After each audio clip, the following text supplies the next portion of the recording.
Hello, this is author team centered on a book we wrote called Developing a Backbone Edge. Quickly introduce each of the authors here, and then we're going to have a little bit of discussion. We'll start by saying hello to Casey Foster and Aidan Feldman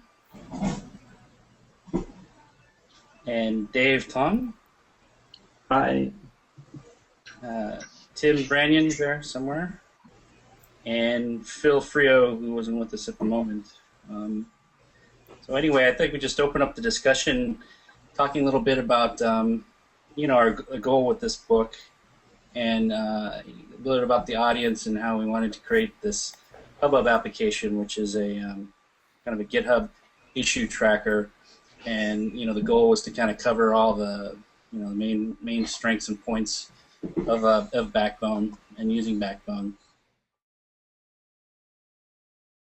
The approach we took with this book was to make it approachable to relative beginners, so people with some JavaScript experience, but not necessarily doing any large-scale apps. But I think it still is something that can be useful to people with stronger programming backgrounds. I think we dive into enough detail that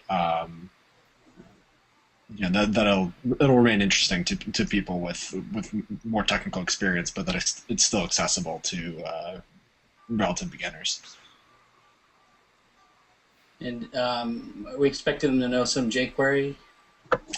Yeah. So jQuery, is a requirement for Backbone, something that it relies on. So some jQuery knowledge is definitely useful. I think we cover some basics that, if you have to use it a lot, it shouldn't be too overwhelming. But that sort of style of doing a dynamic application where you're responding to events and things on the page is definitely something that'd be useful.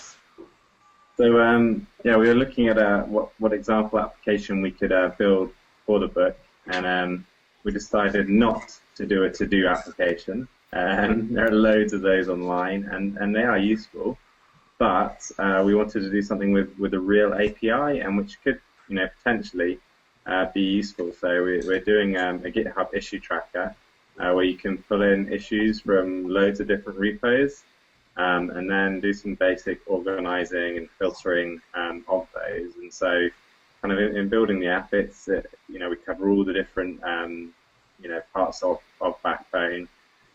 We sync to local storage as well as fetching from the remote API.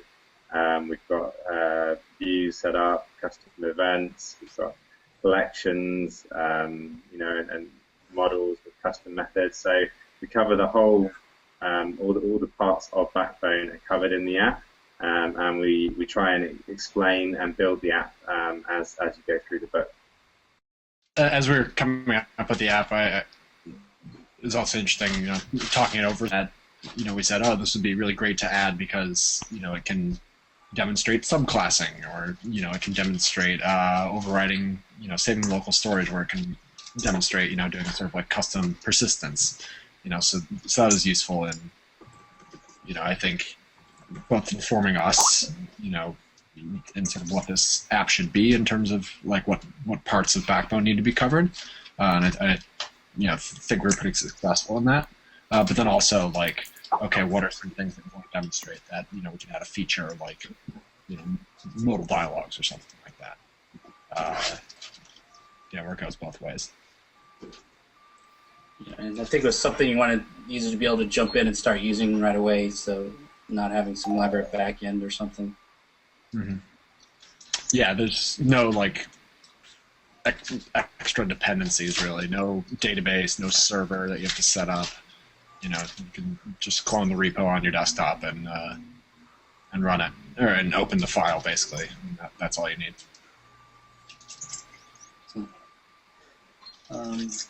Yeah, then I guess the other thing we're to talk about some best practices, some things about Backbone that you really enjoy. And I know one thing we talked about before was the sorting and the update method that Casey was involved in. If you want to kind of expand on that a little bit. during the weekend writing, that kind of came up a couple times. Yeah, so this kind of goes into open source contributions. If you think you have something that could really benefit the library as a whole, I definitely recommend opening a pull request on the Backbone repo. An example of this is when I opened a pull request for update, which is now actually in the core. I felt that people could reuse their models instead of resetting them every fetch, obliterating the old models and creating all new ones. This smart update method lets you basically combine your existing models and your new ones and efficiently use whatever's best. So in the case of an existing model, it'll take the new attributes and update the current existing model's new attributes. Old models will be removed and new models will be added. So yeah, that's the story behind update. Still pretty young. You won't see it in older Backbone versions. It made it in 0.99, but I'm anticipating it to stay for a long time. The strategy we took for the book was to emphasize on some like Backbone basics, like the things that are actually involved in the library. But we do make a lot of references throughout because, I think one strength of Backbone is that it's really extensible. So, we reference plugins that we've built ourselves or other ones that we use commonly. And we're also working on like another like branch of the app that, you can do the sort of like, straight up vanilla Backbone way. Or, I think we're also demonstrating, if you really take advantage of plugins, like showing what boilerplate can be removed, what repetition it can take out for you, what kinds of things these plugins can manage.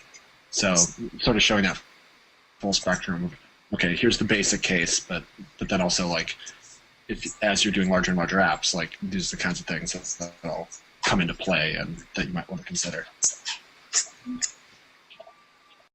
Writing, working on this book actually, I learned some things, like the update method Casey was saying, and there's actually when you go through the book, there's a list view that we use in there, which is quite useful for a list which is kind of dynamically linked up to a collection, and there's some actually really good usable code in the book. For example, that list thing, I've started using that in some of the projects I'm working on, and I think if you are new to Backbone, it's really worth checking out. There's loads of different frameworks and libraries out there.